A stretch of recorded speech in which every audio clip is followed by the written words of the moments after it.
When Uncle Chewbacca stood there on that balcony in Starkiller Base overlooking Han Solo's last moments with the sun, what was going through his mind? What was going through his mind was drastically different from what was going on through the minds of Rey and Finn.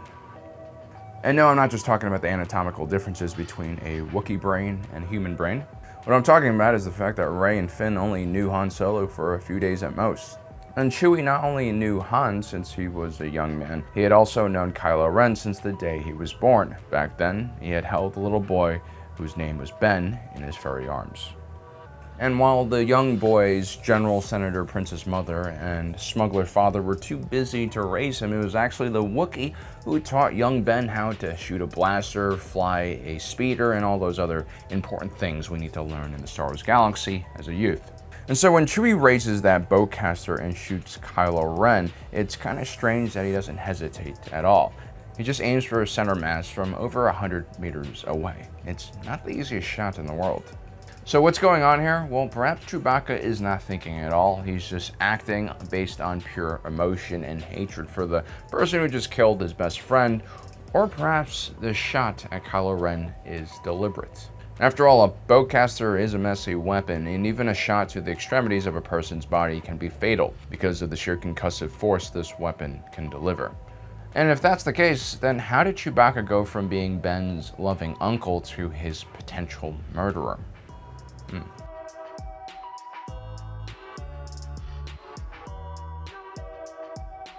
It can be easy for some of us to confuse Chewbacca as nothing more than Han Solo's lovable labradoodle. After all, the big guy is extremely hairy, he doesn't have any understandable lines, and he's always available for comic relief. Also, there's the fact that he owes Han Solo a life debt for saving him during the Battle of Mimban from an Imperial prison, which means that Uncle Chewbacca will guard the Solo family with the same tenacity as a loyal guard dog. But we're actually getting things a bit twisted here, and we're projecting a little bit onto Chewbacca and Han Solo's relationship. You see, in this relationship, if anyone is the dog, it's actually us humans. You see, Wookiees are actually very intelligent. They just have a very different throat anatomy that makes them sound kind of ridiculous. More importantly, Wookiees have an average lifespan of around 400 years, which means that they see human lifespans in the same way we see dog lifespans, basically too short. When a Wookiee befriends a human being, it knows very well that it will outlive that human being. And if it really loves that human being, it'll be a tragedy to outlive it, which is why a Wookiee might never want to have another human friend ever again after seeing his first one die. That's also why the whole life debt between Chewbacca and Han Solo isn't as bad as it seems. It's Han Solo's entire life, not Chewbacca's. And so a Wookiee's view on life and the galaxy is a bit more patient and long-sighted than a human's. Now, Chewbacca's story begins in 200 BBY, that is during a period of time known as the High Republic. It's kind of like the golden age of the Galactic Republic. And since the day he was born, he basically saw the galaxy experience a massive decline in the next 2 centuries, mainly thanks to the meddling of the Sith. When we see Chewbacca in the Clone Wars, the Galactic Civil War, and also the First Order Resistance War, he's basically in the prime of his life, age-wise. And all throughout this period of very chaotic galactic history, Chewbacca witnessed one family, the Skywalker family, have a huge effect on everything in the galaxy.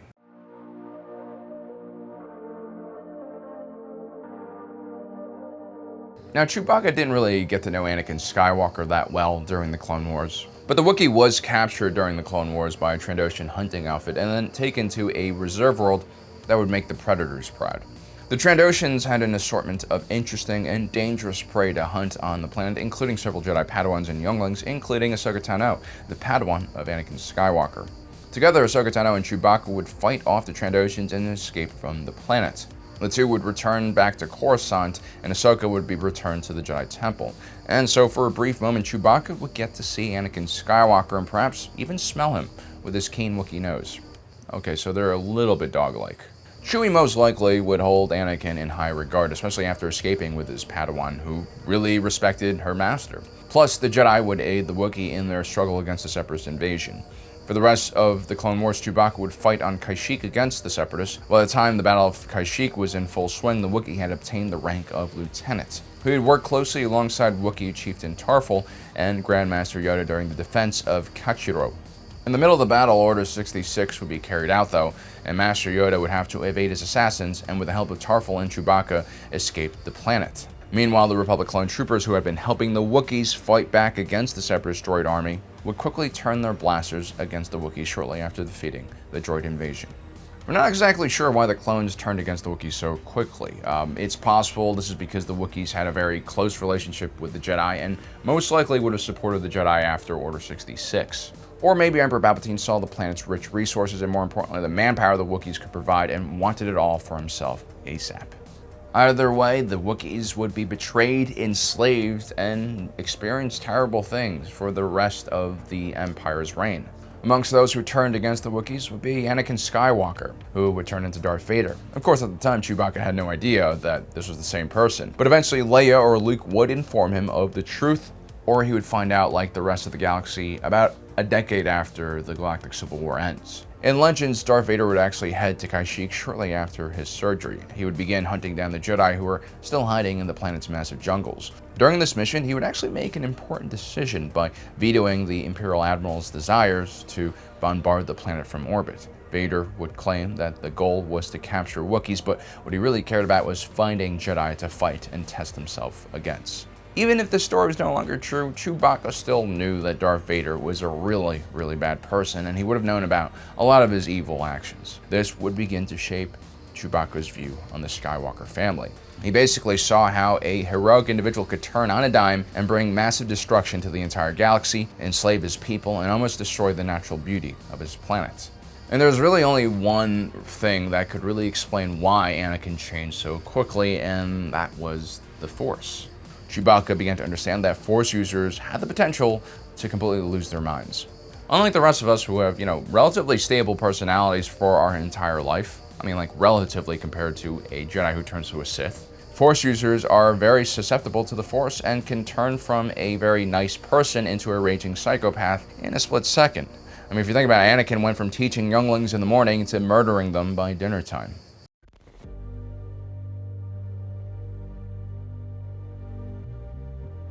After the fall of Kashyyyk, Chewbacca would be captured by the Trandoshans again, and then he would be sold to the Empire as basically slave labor. In his darkest moments, the human smuggler Han Solo would be locked up with Chewie in a mud pit on Minbam. Together the two would escape, and Chewbacca would pledge a life debt to his rescuer.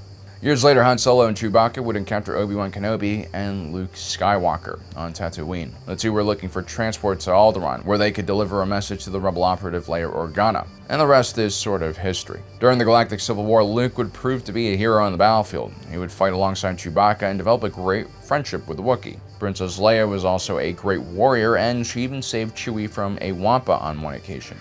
But more importantly, the princess would fall in love with his best friend Han, and together they have a little emo kid named Ben. Now, Chewie's life debt was technically never to the Skywalkers. Chewbacca had helped the rebellion because his interests aligned with them, and more importantly because Han Solo also agreed to help. One could argue that it was actually Chewie who convinced Han to be more active in joining the cause more than anyone. But it's what happens after the Battle of Endor, the supposed rebel victory, that would change Chewbacca's view of the Skywalkers. Well, actually, it probably starts with Leia not giving the Wookiee a medal at the ceremony after Yavin. But I digress. If you thought things were bad for the Wookiees before the Battle of Endor, well, things just got worse after Emperor Palpatine died, because the Galactic Empire became a fractured series of different warring states commanded by warlords. The massive logistical network that supplied the Imperial Navy and all of its remote outposts would be taken apart, and the New Republic fleet would grow rapidly in size. Kashyyyk would be renamed as the Imperial Territory, known as G5623, and the world would fall under the command of Grand Moff Lawson Tulrik. Tulrik had come up with a plan to enslave the entire Wookiee population using inhibitor chips, not all that different from the ones placed in the clone troopers' heads. Except these chips were not just designed to make the Wookiees obedient, it could also kill them if Tulrik wanted to do so. You see, Wookiees were an extremely tough and proud species. They were also very stubborn, but one way you could get them to comply was by threatening to torture their family members, especially their young. And that's sort of what Moff Tulrik would do. He would also maintain the lie that Palpatine was still alive. He'd also refuse to join the main group of Imperials left in the galaxy led by Grand Admiral Ray Sloan. One of the reasons why Tulrik could do this was because of Kashyyyk's massive wealth. He was still producing raw materials thanks to all that free Wookiee slave labor and selling it to different factions. 6 months after the Battle of Endor, nobody really doubted that the Empire would collapse. It was just a matter of time. The New Republic was growing even faster now, and its largest problem was handling all of the Imperial prisoners and defectors that were coming to Republic bases. They basically had the free reign to attack any Imperial world that they wanted at this point. Despite the fact that Luke and Leia were both well respected by the Rebel High Command and had a lot of sway with where the New Republic military would devote its resources, neither of the Skywalkers fought for the liberation of Kashyyyk. Moff Tolrock had actually fortified the world of Kashyyyk and surrounded it with an Imperial blockade, but he was separated from other Imperial forces, so it was a relatively easy target for the New Republic to assault. The Wookiees in many ways deserved to be freed from occupation first. They were one of the first species to rebel, and they had suffered more than any other race during the last 2 decades. But the problem was they weren't really a strategically important world, and they didn't hold that much sway from an economic or financial standpoint within the newly founded New Republic Senate. And so it was basically politics as usual, despite the fact that since the Battle of Endor, Grand Moff Tolrock was becoming increasingly cruel and basically slaughtering Wookiees every day en masse. Time was of the essence.